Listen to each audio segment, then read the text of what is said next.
Before we jump into part 2 of Fad Diets, let's quickly recap what we covered in part 1.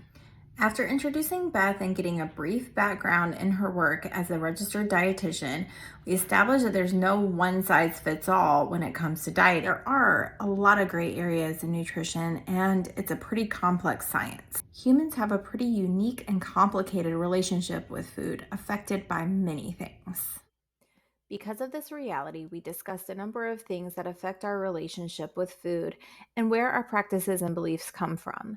We talked a lot about the social determinants of health, culture, and social dynamics related to food and dieting. We wanted to make sure we defined a number of things to shape the conversation around fad diets. One of the most important terms we discussed was health. We used the World Health Organization's definition as a clear guide for this conversation. And then we established that health is multifactorial and not all individuals experience health in the same way. We also discussed the challenges in nutrition research and the importance of lived experience. We hit very briefly on how fad diets have looked over hundreds of years and how they have evolved into what we see in the present day and age. Most importantly, we covered red flags that indicate a fad diet versus healthy eating patterns. This was important to shape the rest of the conversation you will hear today in part 2 of Fad Diets. Now that we've got our recap, here's part 2 of Fad Diets. This is the Facts of Life, where research-based knowledge from the Failing Consumer Sciences is brought to you with life applications. I'm your host, Amanda Harner. Our guest today is registered dietitian, assistant nutrition educator, and program coordinator for UGA Extension, Beth O'Shea Kindamo. And these are the facts on Fad Diets, part 2. And kind of goes back to that whole being very cautious to not call things blanketly good or bad and being so black and white about some of the conversation around nutrition. There's a lot of gray area. So speaking of gray area, let's talk about keto.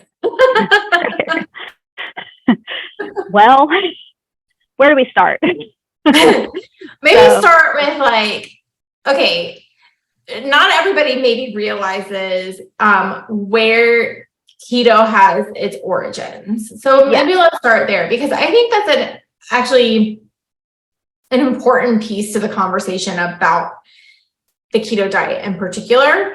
And then maybe explain ketosis pretty well so that people understand. Explain ketosis pretty well. That feels like a challenge, but so the ketogenic diet is something that's been around for quite a while. I forget exactly when it was developed, but it was developed as a manner of managing epilepsy, particularly in children. So it was it's a very strict regimen that can help reduce the incidence of seizures in folks with epilepsy. And it involves weighing out all food and having a ratio of 4 grams of fat to 1 gram of carbohydrate. So basically, it's a very high fat, moderate protein, low carbohydrate diet. So it doesn't involve calorie counting, but it does involve counting those grams of carbohydrate. And when this diet came about to manage epilepsy, there's a lot of heavy cream involved. So it's not the most appealing sort of diet ever, but for some folks, it's really, really effective. And I've worked with people who have had to follow a very low carb ketogenic type of diet for managing seizures. And you can think, if you have a seizure, you can't drive for 6 months. So that's there's a lot on the line there of whether you're going to experiment or try to stay, as low carb as possible. And it's something that for people who do need to follow that as a lifelong diet and have those particular needs, it's something that can be done. There's ways to modify it to be more healthful. And so I'd certainly say, if somebody wants to be following a keto diet for that purpose, or if they're just super super determined to follow a keto diet, I would still recommend meeting with a registered dietitian who's knowledgeable in that area. But kind of the rationale with the ketogenic diet in terms of when it's utilized for weight loss is that when we restrict our dietary carbohydrates to less than 30 to 50 grams per day, the body goes into ketosis, which is where ketone bodies from fat are burned for fuel instead of glucose. You were mentioning earlier, like our brain runs on glucose, it runs on those carbohydrates. Typically, that's its preferred fuel source.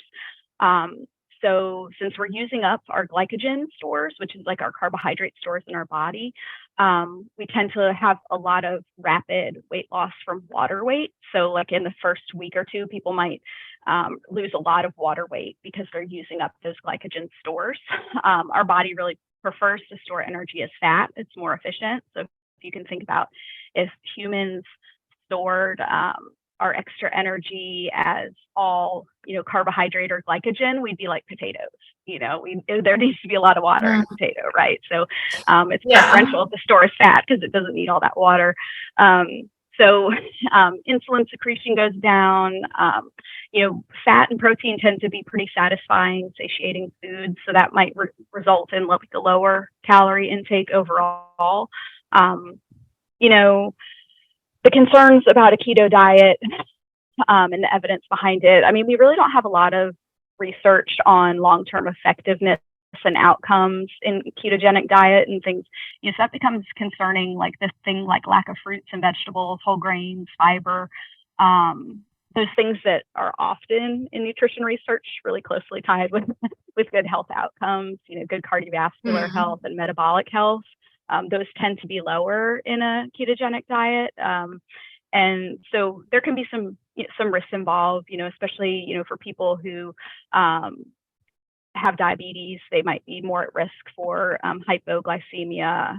We have, more loss of lean body mass. We want to keep lean body mass. That's good for our strength. It's good for our balance, flexibility.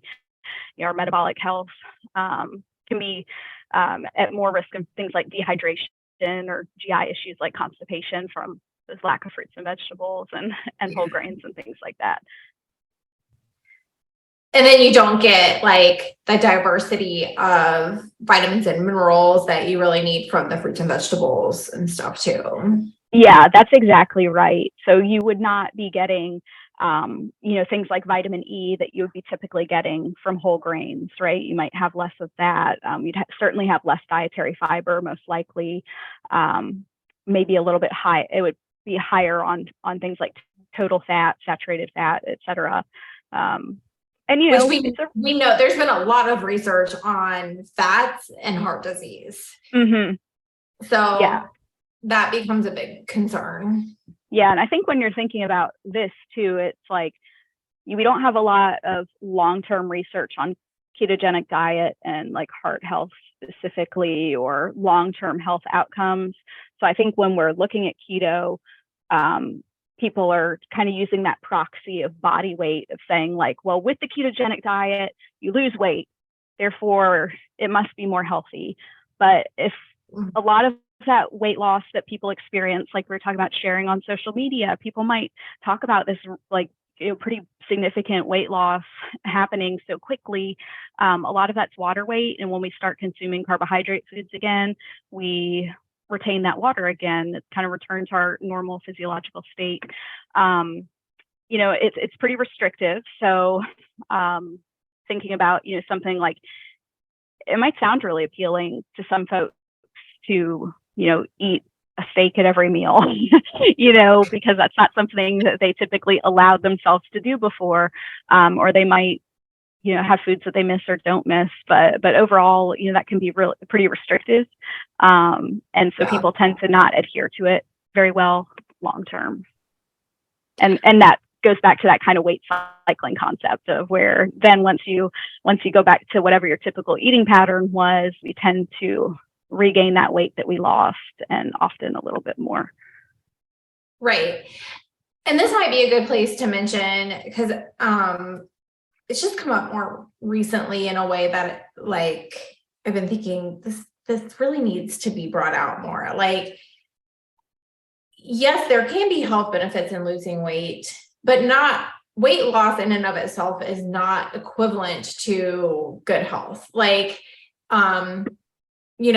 people experience weight loss also when they're experiencing some very poor health things, like cancer is one that comes to mind, that kind of stuff. So I feel like that's an important piece of the conversation that sometimes we're not always having. Like, weight loss doesn't always have to be extreme to have health benefits either. Like, we know from research that losing just 5 to 10% of your body weight can really be beneficial in the realm of several chronic diseases, right? Diabetes, cancer prevention, cardiovascular disease, cardiovascular disease. So, and when you think about that, if you're 200 pounds, then losing just 10 pounds can make a big difference. And maybe, yes, that's not going to be the perfect BMI and the perfect, all this other stuff, but it can drastically improve numbers.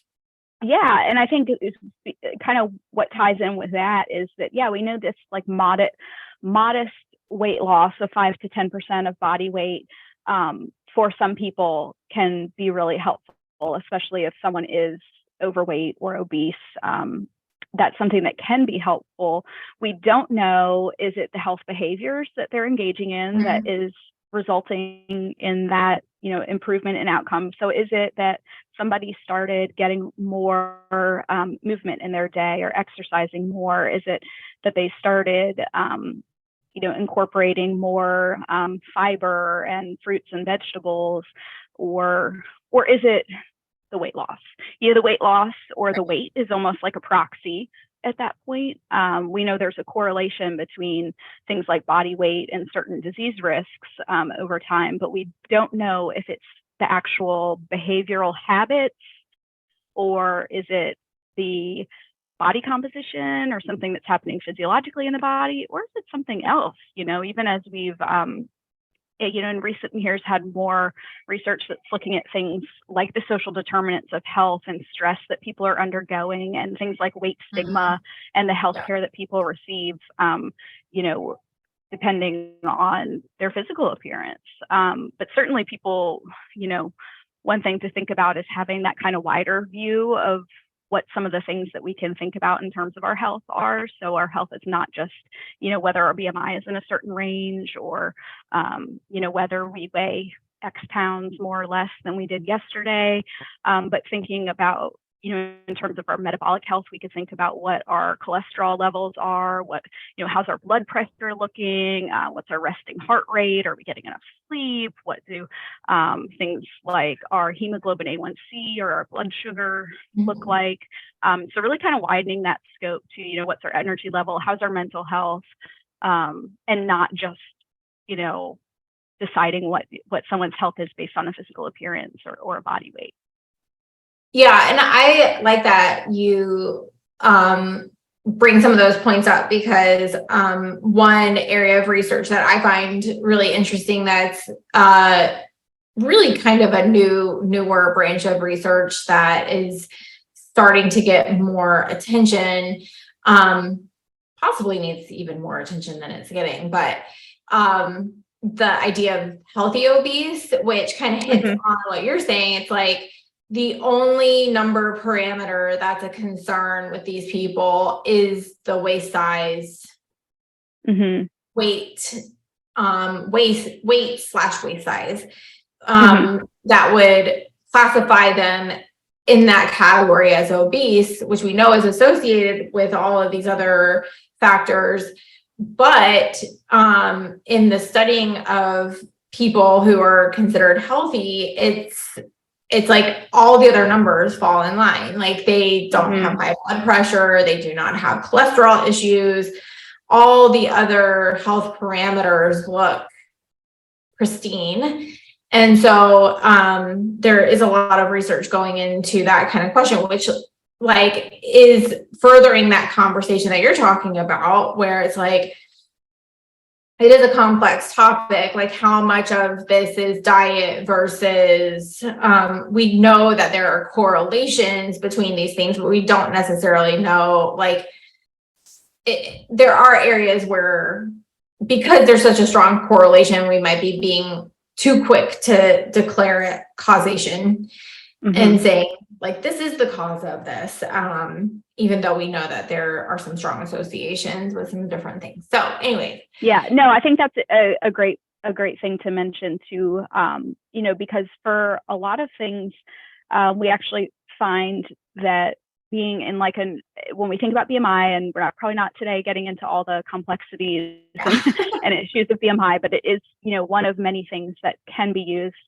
or that is used basically to assess health. It's not intended for that purpose, but that's how it's, kind of evolved to have been used in our healthcare system.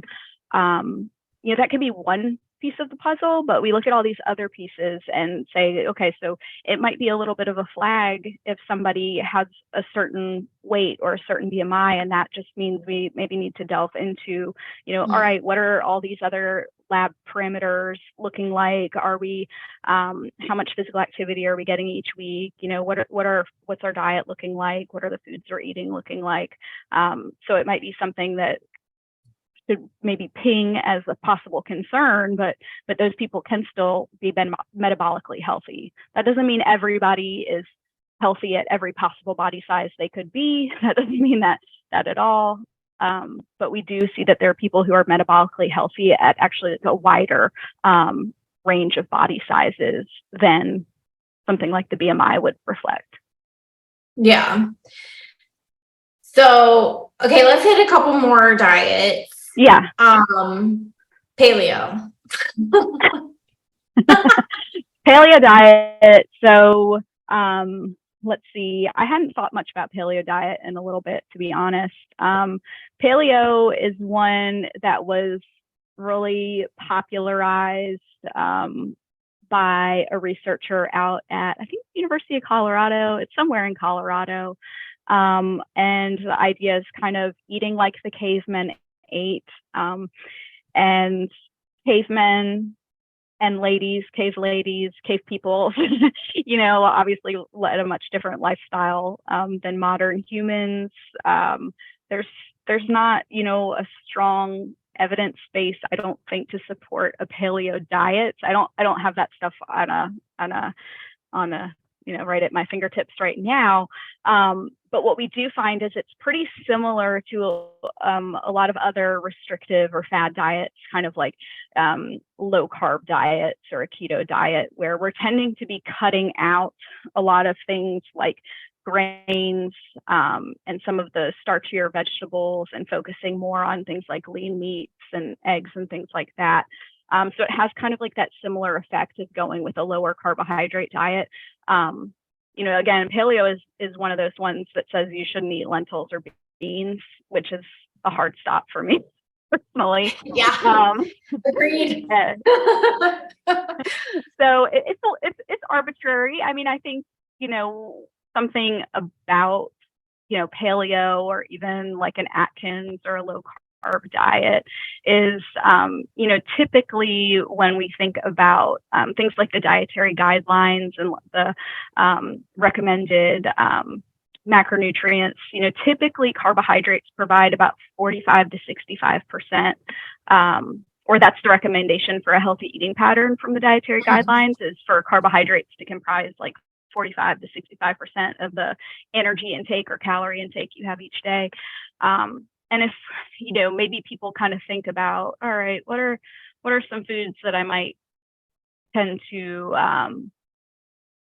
feel less control around, or what foods we stigmatize certain things. So a lot of times those are our carbohydrate foods that we're having larger portions of.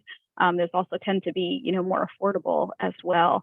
So that can be an issue too. So certainly, I think, to back up a little bit, there may be people who individually do have long-term success with these things. I mean, I'm confident in saying that that's true. We just don't have a strong body of research saying that this is healthful over time. Well, and I mean, I appreciate what one of my professors at Appalachian when he talked about paleo, one point that he brought up is like, we know there are cultural groups around the world who have diets and who have over years had diets that are very similar to paleo. Some of that is an access issue of what's available to them.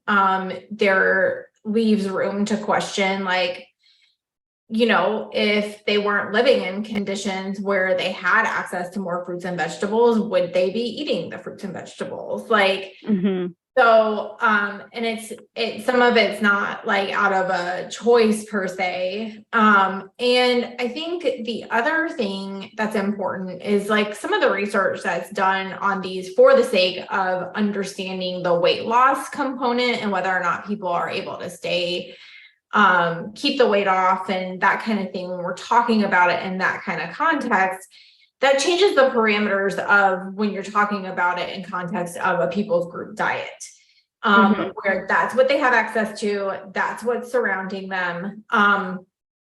They're eating a diet like that to live and stay in life. And you have to take into consideration in that regard, like, well, what are their health outcomes? What are their biggest chronic disease issues? Do they have any? What is their lifespan? If you're going to look at it in context of a weight loss diet, and if it's going to produce health in a human being who has access to so much more that we have more research on, like, you have to be thinking about those questions. Like, it's otherwise, is it only just about the weight loss to somebody? Yeah. And I mean, thinking about these things of like what we're saying and what we're not saying too. I mean, if somebody looks to a lot of the common educational materials that are put out like to support the dietary guidelines, I don't know, you imagine one of those My Plate posters in your head, right? And you're seeing kind of like apples and bananas. We're maybe not seeing like mango and papaya or dragon fruit, or we're seeing like lettuce, but we might not be seeing like turnip greens, mustard greens, collard greens, thinking about some of the more southern regional type of foods that are still really nutritious, but they're not necessarily pictured as such. And so that can send that message to some folks, to a lot of people, that those are the only healthy foods to eat. And if the foods that they're eating doesn't align with those pictures, that it must not be healthy. And I think, what you were just saying reminded me of something that I think is just a really cool program. My brother and his partner live in Alaska, and my brother's partner is a native Alaskan Yupik tribe. And so I know a little bit about this, via her. So Alaska Tribes Extension Program has a pretty unique, at least from what I've seen, they have a different population than a lot of other states. They have a lot of native people, a lot of native lands, people who are living in unique or sometimes isolated communities. And so as part of Alaska's commitment to like food sovereignty and sustainability for those Alaskan peoples, their extension program has funded positions for traditional knowledge holders who work alongside extension faculty and researchers to figure out ways to best serve their communities and to also utilize like their knowledge of traditional practices. So, like in this case, it might be foraging for particular foods that have been traditionally consumed in their communities and talking about how to preserve and prepare those foods, instead of going in with like let's can some applesauce, we don't have apples. But they're out doing like wild chive gathering workshops and things that are pertinent and relevant and important to like sustaining the fabric of those communities and also acknowledging that traditional knowledge. Yes, exactly. And so I think that's really amazing. Yeah, absolutely. I mean, I don't know, food is so attached to culture, like you cannot separate it. That's true for everyone around the world in some form or another. Like any American is going to have a hard time giving up hamburgers completely. Even if it's a veggie burger, just saying, I mean, it's so integrated into our culture and a part of like our socialization and everything in a way that I think we don't totally get. And that acculturation anyway. process too, right? People tend to lose some of those more nutritious or healthful parts of their native foods, when they maybe come to the US, or maybe they're parents of people who were immigrants to the US. I'm not sure if I used immigrant or emigrant right in that sentence, but sorry. That. But we know that when people acculturate to the foods here, we do tend to pick up on things like hamburgers, or things that might not be, the best of the best nutritionally, which isn't to say a hamburger has to be bad. But it's just interesting, looking at research on things like acculturation and changes in cultural foods. And I mean, I think that's a really good kind of point to make in terms of, if somebody is seeking, nutrition counseling or nutrition advice with a registered dietitian, there's a lot of dietitians out there, right? And dietitians all have met certain requirements in terms of education and, clinical internships and continuing education and things like this. But, it historically has been not a very diverse crowd. So a lot of dietitians look like me. But that thankfully is gaining some momentum and changing. So if somebody, maybe is, if they have certain cultural food background or certain identities, they could certainly seek out a dietitian that shares those identities and would be also, knowledgeable in those cultural foods and things like this. So that I think that's really important to think about, is that, again, a dietitian can't be the expert on everyone else, so finding somebody to work with who can really enhance, what your own knowledge and cultural practices have been, regardless of what that culture is, I think is really important. Okay, so intermittent fasting, I've seen a lot of research going on with this, and some of it's positive where they think they're seeing success, where it's successful for people, is that it's kind of limiting this time space that they're eating. So in theory, like maybe they're eating less calories. Though I would argue that that's probably very dependent on the person, because if somebody is like, I don't know, I think I would have a hard time with it. If I was like limiting it to this degree, like, especially even more, like, I think I would probably gravitate more towards, this is the time I can eat, and then you're like over consuming.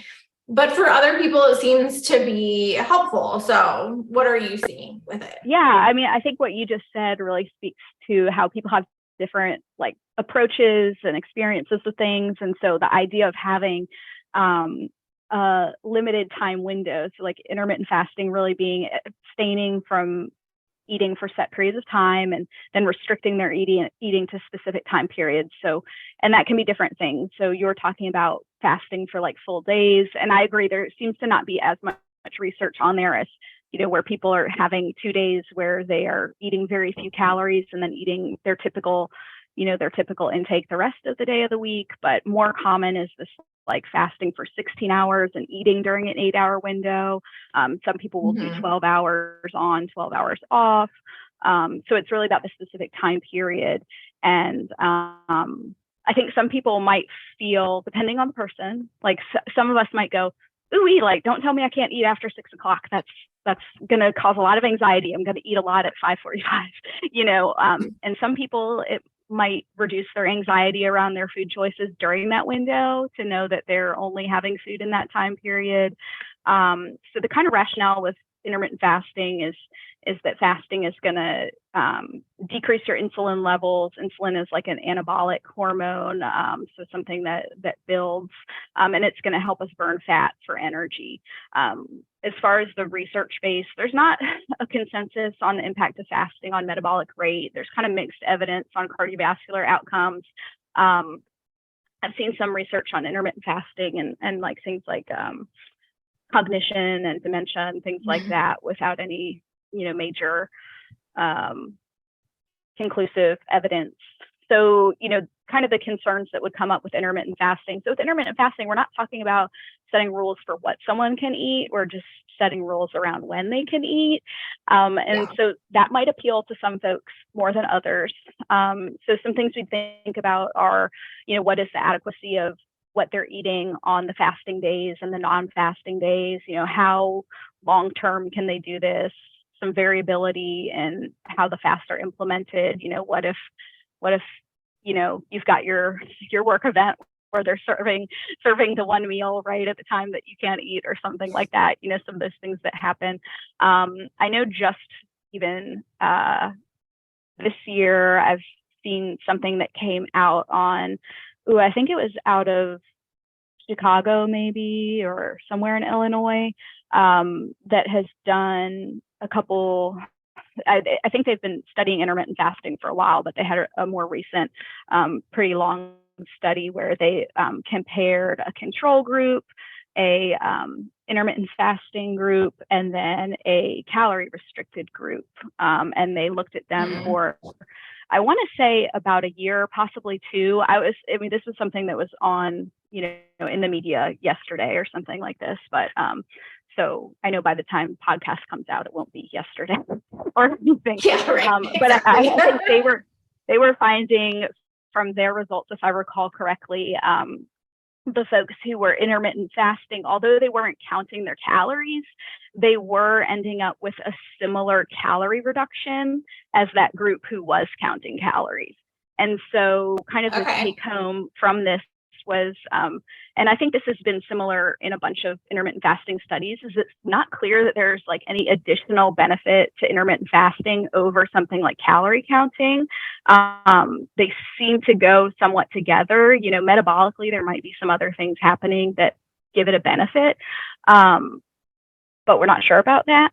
And so you might think about, in this case, we're saying that the people who are intermittent fasting are just kind of going about it in a little bit different way, but it might be the same process that's driving any weight change. So it might be the fact that maybe someone doesn't want to count calories, and that's totally fair. I don't want to count calories, Right.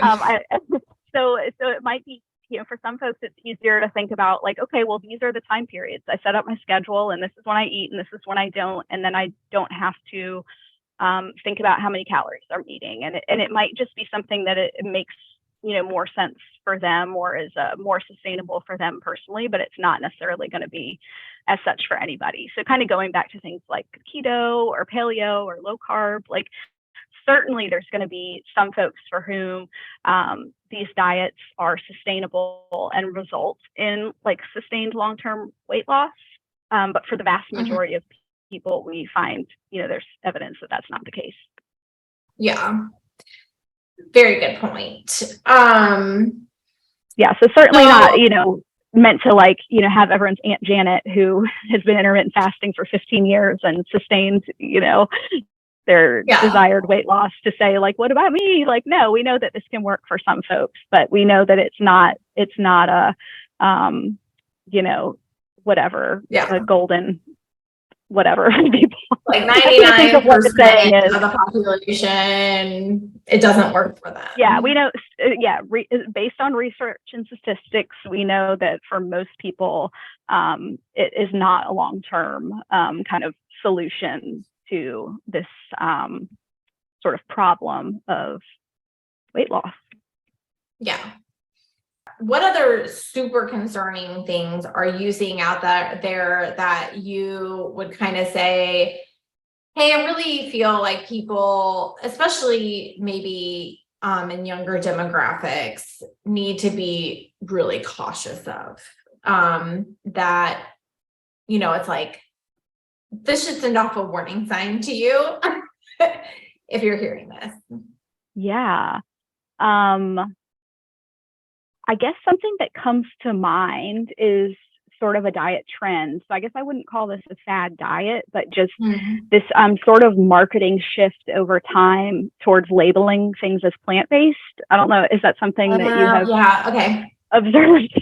And so that's something, plant-based isn't something that really has a strong definition. And these are things that people kind of take a word or a definition and they run with it. So there's probably communities of people who feel this way or the other about describing having a plant-based diet. It's not necessarily the same as having a vegetarian diet or a vegan diet. A lot of times there's different things implied depending on the word you're using, whether that's, out of a health or an animal rights or an environmental concern. We kind of get into a lot of different things there. And certainly following a vegetarian or vegan diet isn't necessarily synonymous with being a fad diet, because it can be motivated in so many different ways. So just to kind of be clear with that. But the reason I brought up plant-based is, plant-based has really been a huge trend. It's kind of been latched onto as a marketing term. We see more things like, we've got like Impossible Burgers, got like Beyond Meat. Those things are both in the grocery store as well as now, in a lot of retail food opportunities. So someone can go to the Burger King and get like their Impossible Whopper or whatever. So most of those products, they're mimicking like a meat-like taste or texture. They might be marketed towards people who want to limit their meat intake for some reason, whether that's, again, health concerns, environmental, or other reasons. And they have often a different nutritional profile than meat. They tend to be higher sodium products. Now, a lot of the ones we're getting, like Impossible and Beyond, they have a much different taste and texture and mouthfeel than like the Garden Burger of 1990 or something. They're less like they're less comprised of veggies, and now they're comprised of things like soy protein and wheat gluten and saturated fats from things like coconut oil. So their nutritional profile can be very different. So I just think of that one as, being aware that just because something is labeled being plant-based doesn't necessarily mean it's going to be a better or healthier choice for you. So you still want to be kind of making the comparison between different products as you're choosing and thinking about what your motivation is for choosing that food product, but not to just say, oh, I'm going to get the plant-based option because that's going to be healthier for me, because that might not necessarily be true. Right.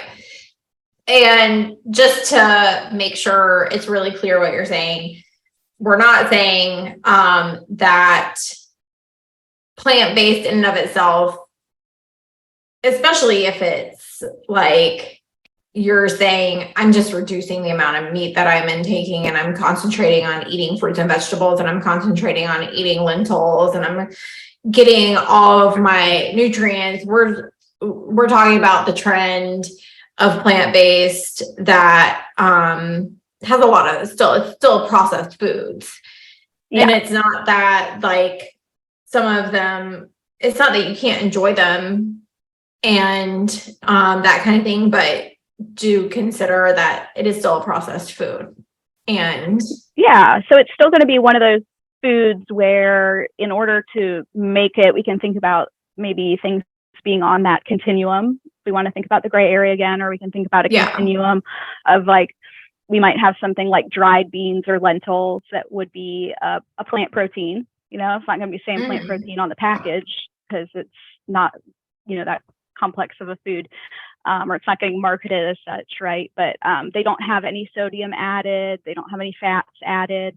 And then we might kind of scoot over on the slightly more processed side. Maybe we could say like, I don't even know if this would be fair. How about maybe from there we go to like hummus, right? So where we started with the beans, like the garbanzo beans, and we added in like some garlic and some salt and we processed it. And processing isn't a bad thing. It's a way to make food taste better. It's a way to make it last longer, whether that's freezing or canning it. So food processing isn't necessarily bad. It's just a different option. And then maybe on the more processed end might be something like an Impossible Burger or a Boca Burger. I'm not trying to pick on these two in particular. It could be anything. But where we at one point we're starting with soybeans and we added, various other ingredients until we came out to this kind of food product, which is still fine. It's still edible. It's probably going to be higher in, the added fats, higher in sodium than the dried bean or the lentil. It's also, appealing. So that's fine. Right. We might want to eat that sometimes instead of just dried beans or lentils. Like, again, we know, eating a nutritious diet isn't just about knowledge, because we probably could just go to eating the most basic, kind of boring, repetitive thing. But we know as humans, we don't really stick with that. So that's hard to do,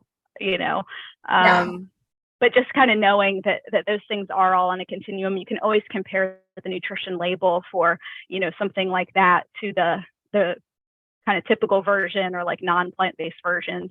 I just see so many things, labeled as plant-based now. I know Metamucil has this ad for being a plant-based fiber. Oh, seriously? All fibers, and that drives me bonkers. It's true, but it's like all fiber is plant-based. You see a lot of, I've seen sweeteners described as being plant-based sweeteners. A lot of the margarines that are being made with like olive oil or coconut oil or things like that will hold that kind of branding on there. And you still want to just be looking at that nutrition facts panel to kind of evaluate what's important for you and see if it is in fact the better choice or not. So I think that's something just clearly I need to pay more attention in the grocery store because I don't know. We eat a lot of beans and stuff. Like, it's more cost effective too. Mm-hmm. And when you're buying like a processed food, like a veggie burger, you're right. It's not gonna be as cost effective as eating something like beans. You might have to put more time into cooking the beans. Like, there might be some trade off or other ingredients, but you're right. In the cost department, they can add up to a lot. For sure. So 2 diets that I do want to mention, and they're actually, one kind of piggybacks off the other, and they tend to be the diets that nutrition and RDs are more likely to recommend because they are some of the most well-studied diets worldwide. And that is the Mediterranean diet and the DASH diet. DASH diet is basically a lower sodium version of the Mediterranean diet. And I kind of want to mention these in part just because you're always going to have people who are like, I'm going to look for something. I just am. And so I want to leave something in their hands that we can say, if you're going to go out and you're going to look for something, these are 2 that, like, if you're struggling with hypertension, you want to go towards DASH. And if you're not, like, we know people all around the world have studied these 2 diets, and consistently they come out as being maintainable and having really good health outcomes in a number of different areas. Do you want to add to that? Yeah. So you referenced the DASH diet, and that is one that was developed by the National Institutes of Health. So DASH stands for Dietary Approaches to Stopping Hypertension. So like you mentioned, high blood pressure. And so what DASH, as the name implies, it was a dietary plan to manage high blood pressure. And they found that people had, relatively good outcomes in terms of weight loss while following the DASH diet, as well as, good heart health and metabolic health outcomes. So essentially the DASH diet is pretty unglamorous. It's a low sodium diet, a lot of fruits, a lot of vegetables, whole grains, lean meats, limiting foods that are high in saturated fats. The saturated fats are those that are solid at room temperature. So things like, fatty meats, full fat dairy products, tropical oils like coconut oil or palm oil, limiting those, but emphasizing like low fat or fat-free dairy products, limiting sugar sweetened drinks. And so that tends to lower our total cholesterol, lower LDL cholesterol, which is our bad cholesterol or low density lipoproteins, and increase our HDL or our good cholesterol, which is helpful in our our overall cholesterol profile. So they recommend 2,300 milligrams of sodium, 2,300 milligrams of sodium. So that's basically salt or less per day. There's a even slightly lower version of 1,500 milligrams or less as well. So we're trying to, it's pretty aligned, I would say, with things like what the dietary guidelines recommend in terms of servings from various food groups and what foods to choose more often and less often.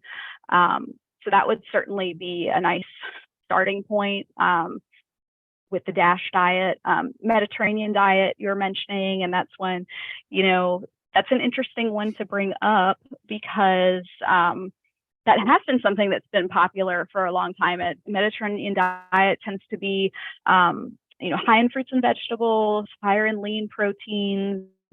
More of the fats are coming from liquid oils and olives, fish. And then it's a little bit lower in dairy products than, what we consider kind of like a typical American diet would be.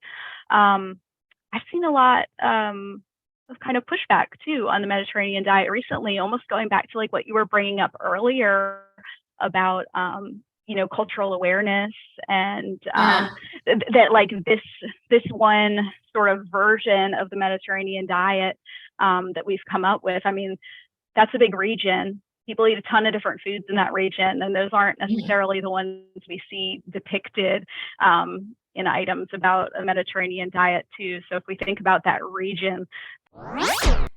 There are around 22 countries that are categorized as Mediterranean, and they are grouped into 3 regions: the European Mediterranean countries, Asian Mediterranean countries, and African Mediterranean countries. Some of the European countries include some we typically think of, like Spain, France, Italy, and Greece. But Slovenia and Albania are a couple we don't typically think about. Some of the Asian Mediterranean countries include Turkey, Syria, and Lebanon. And then some of the African Mediterranean countries include Morocco, Libya, and Egypt. Now, those just mentioned, which are also pictured here, are only 12 of the 22.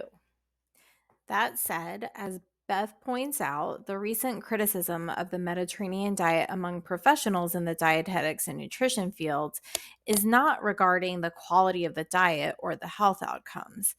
What is commonly thought of as the Mediterranean diet has its roots in the collaborative work of the Harvard School of Public Health, Old Ways Preservation and Exchange Trust, and the European Office of the World Health Organization.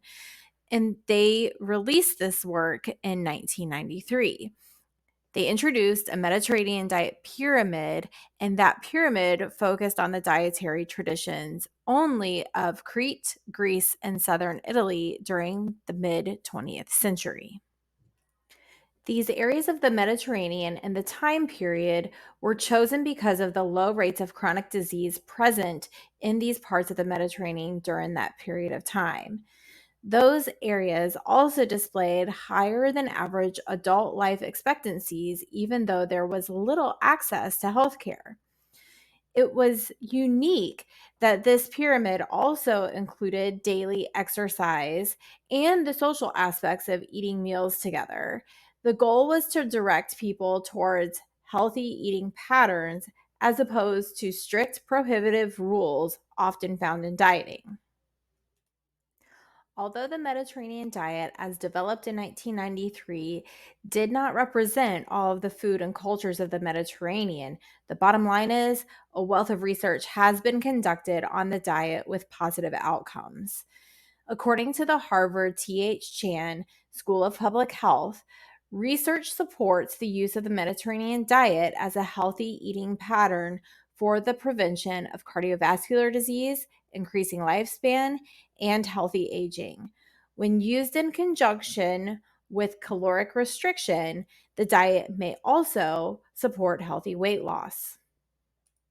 All things considered, we can apply what we have learned about the Mediterranean diet in other cultures and find other foods and patterns that are more accessible in those cultures, but still have similar health benefits. There's just such a wide variety of foods there.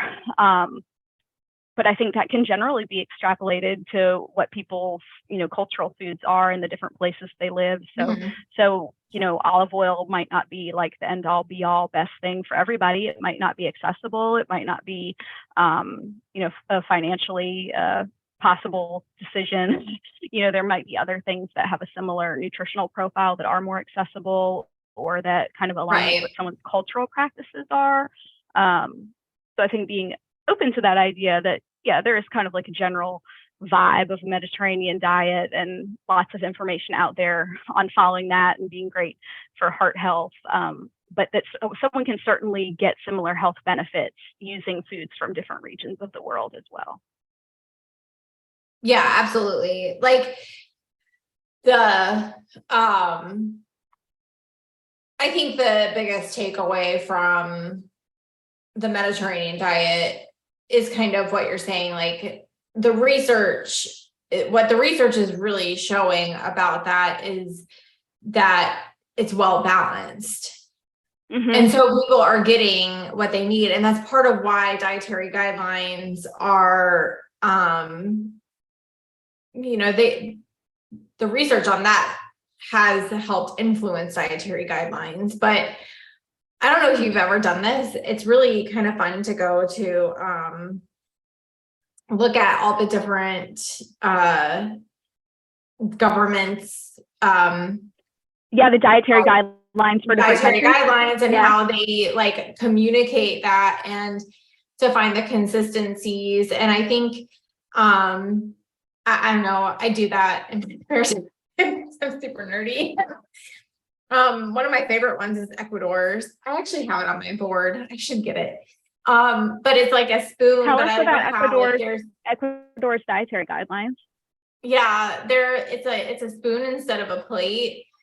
And I love that on the handle of the spoon, like it has a family having dinner together and they're eating together. And then on the other end is all the agriculture that produces all the food. So I feel like it's like this whole full picture of what the food sources and the cultural aspect around food. But then there's carvings of like physical activity around the bottom of the spoon. So it like captures the physical activity component too. But what I think is really cool, and I've done this with kids, like going into schools and stuff and saying like, putting up a bunch of different cultures, communications of a healthy diet. And it's like, what do you notice that's the same? And if you are paying attention to it, like you can see, like one culture may not include dairy, but they're including dairy in a section of it. Like they're not getting rid of it. They're just not pulling it out to the side like we do. They're not drinking a glass of milk, right? Like they might be. Right. Yeah. And like you can see that the fruits and vegetables make up half of the plate or the spoon in Ecuador's case, or, a huge portion of the pyramid. It is really interesting to go and look at that because you do start to see the commonalities. I think that is something for people to keep in mind, especially if you're gravitating towards some of these other diets that we've mentioned today. Like, some of them do have their roots in other cultures. So if that's something that's fascinating to you, go look at what some of those other cultures are saying. Hey, like this is the well-researched information. This is how it fits into our way of thinking and how we're going to communicate to our people. And look for the consistencies, because I think there's a lot to be said for that. I think there's that starts to kind of help people see what they gravitate towards in terms of textures and flavors and stuff can be brought together, and you can see, oh, okay, like there's nothing wrong with this food. Like it just may mean that like moderation for that particular food looks like it's much more restrictive than another food or something. Yeah. So if there's a culture who maybe they're predominantly consuming like stewed meats and stewed like lentils or beans and potatoes and onions and things like that. They might be using something like palm oil or coconut oil as a cooking oil, which is higher in saturated fat, but it might make sense within the context of what their kind of cultural dietary pattern is. If they don't have, butter or a lot of dairy, high fat dairy, or, other saturated fat sources in their diet. Or if we think about, things like different types of rice, we, are getting fiber from various vegetables, so there's nothing to say that, inherently this dietary pattern is superior to all other dietary patterns. I kind of went off the rails on that one a little bit, but just keeping in mind like what else is in the diet, and onions and garlic are vegetables just like lettuce and baby spinach are, so there's nothing less nutritious. They're a different food, but they're also a vegetable. So depending what that overall dietary pattern looks like, a person could be getting plenty of fiber from fruit and vegetable intake, and maybe it would be less important for them to switch from a refined, white rice to a whole grain brown rice because they're already getting plenty of fiber and they're already getting those nutrients somewhere else. That's not necessarily always the case, but if we always approach it with this blanket recommendation of like, well, let's just take this food and switch it to this food that's kind of like our American cultural norm, then we're going to be throwing out a lot of nutritious cultural foods, and that's also really, disempowering, I think, to people to say that, certain people, one region of the world's got it best, and we should all do that, Well, and honestly, it's disempowering, like even to people who really love exploring food. Mm-hmm. Like it doesn't even have to be disempowering just to those cultures, but I mean, let's face it, like we live in a country where a lot of us like to explore other foods and foods of other people groups and stuff like that. And so when you're super restrictive about these different diets, like it restricts your enjoyment of something that you enjoy and like to explore. So I think there's value in that too. I mean, obviously the cultural aspect and when we're thinking about it through the lens of dietetics and nutritionists and dealing with the public, like wanting to make sure that you're communicating things so that everyone is included and gets the access to what they need. But there's the flip side of that too, where it's like, it doesn't have to just be about that. And it can also be about like, there's one of the wonderful things about food is that it is something that we're designed to enjoy. Mm-hmm. Yeah, enjoying food is a gift. Not everybody gets that gift, right? Yeah. So depending on, like we were talking at the beginning about different conditions that people might have, there might be a lot of strife or a lot of pain, or a lot of mental or physical stress associated with food, but it is, enjoyment is definitely a valid reason to eat. And we don't always eat just for like fueling or for physical function.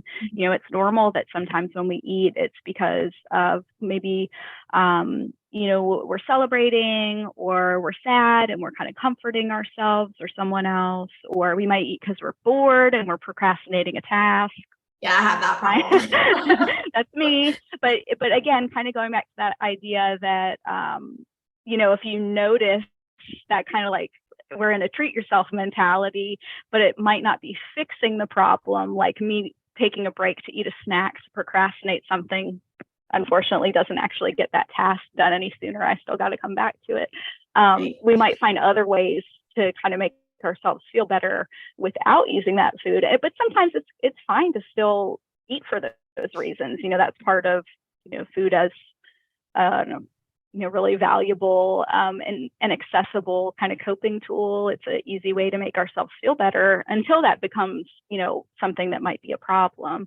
And I think that would be up to the individual, but, knowing that it's part of, cultural celebrations, and social events and things like that, that we don't only have to eat because something is good for us in one specific way. Sometimes it's going to be a little bit broader than that. Most of the time, it's going to be broader Maybe than that. broader than that. Yeah. Yeah. To deny that is really going to be kind of denying ourselves in a lot of ways. So if we think, oh, I can eat just with my brain based on this fad diet's parameters, I think our evidence base says that's probably not going to work. And so people might be left with like, well, if none of these things are going to work, like, well, what am I supposed to do? And I think the answer to that is not the most glamorous answer, but going back to looking at some of those commonalities of things that we see that are consistently associated with good health, like across time. And a lot of times that is having a lot of foods from plants, so fruits and vegetables, whole grain foods, having a diet that's overall lower in some of those saturated or solid fats. Those are consistently associated with pretty good health outcomes, and of course we talk, there's a lot of other things that influence our health outcomes besides a person's diet.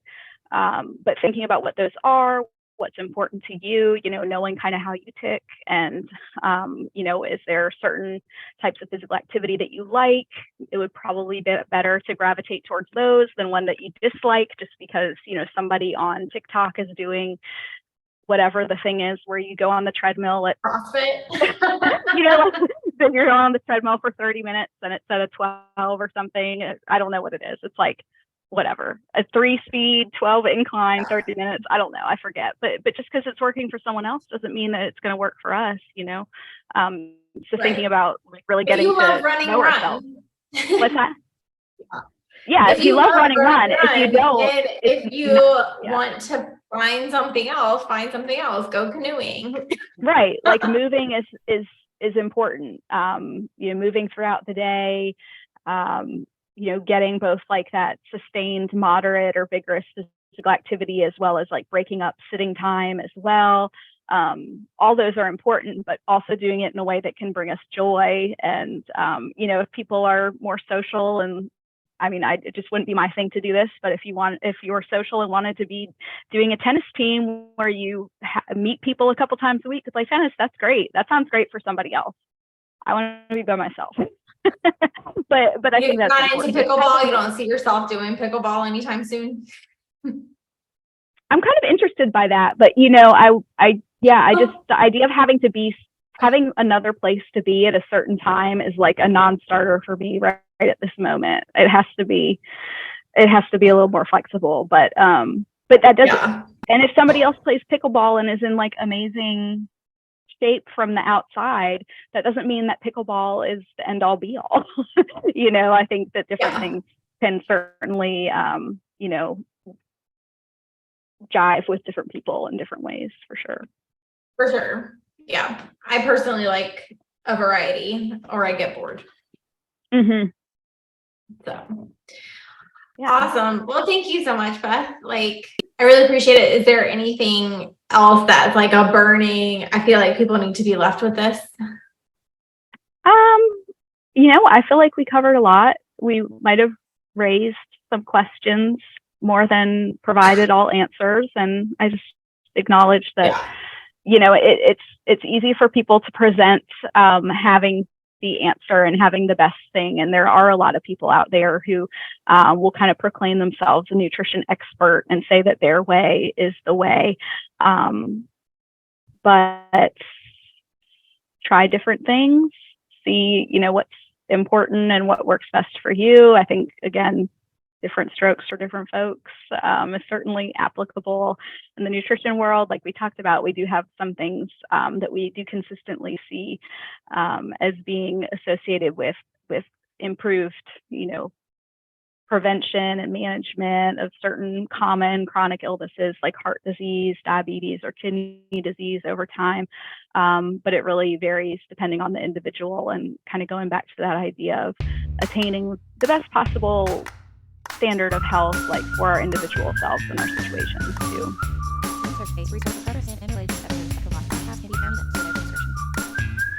The views and thoughts expressed in the studio podcast are speakers' own and do not necessarily represent the views, thoughts, and opinions of the University of Georgia or the guest organizations and or employers. The material and information presented here is for general information purposes only. The University of Georgia name, as well as its guest organizations, and all firms and abbreviations are the property of its owner, and its use does not imply endorsement of or opposition to any specific organization, product, or service.